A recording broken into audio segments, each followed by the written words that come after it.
Pasipooti enkadde zisuubirwa okuba nga zirekeddwa okukozesebwa omwaka 2021 we gunaatuukira. Ekika kya pasipooti eno esobola okusomesebwa ku byuma bikalimagezi kifulumiziddwa Minisita w'ensonga z'omunda Jeje Odongo. Ekika kino kye kyakkanyizibwako abakulembeze b'amawanga g'obuvanjuba. Their Excellencies, the President directed that the East African countries must, by January 2019, issue the electronic passport. I am therefore happy to say that we are now in line to fulfill that directive. We are due to receive the initial batch from the Uganda Security Printing Company,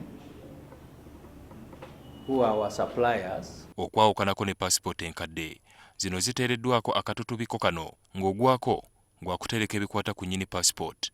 Minisita Odongo agamba ennongoosereza zino za kuyamba okulongoosa ku buweereza wamu n'okwongera okunyweza mu byokwerinda.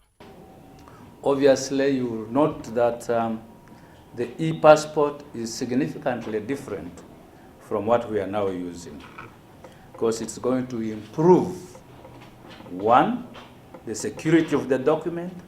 It's also going to improve the delivery of services, because then the passengers bearing this document will be quickly processed through border points, either through a self-service point, or even if they don't go through a self-service point, through a counter manned by somebody, and it will be done so in a very quick manner.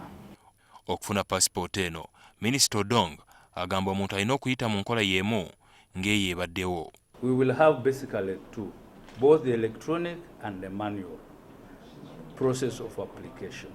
But one of the basic documents will be a national ID.